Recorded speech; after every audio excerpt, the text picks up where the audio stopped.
Inilibing na po ang batang si Rio Bianca Ramirez o mas kilala po sa palayo na Kakay. Siya po yung 14 anyos na nasagasaan po ng bus habang nasa field trip sa Camp Kapinpin sa Tanay Rizal noong Biyernes. Kanina puno ng mga estudyante, guro, kaanak at makaibigan ng gym ng eskwelahan para sa isang misa para kay Rio.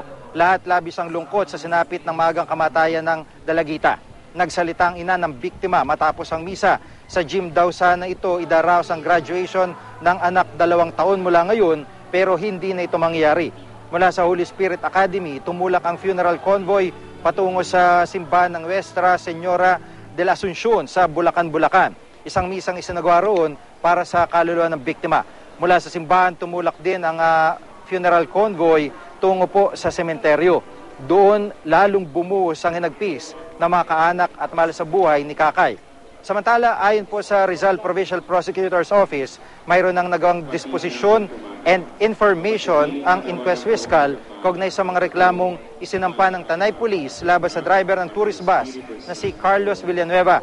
Pero daran pa raw ito sa kamay ng Chief Provincial Prosecutor ng Rizal.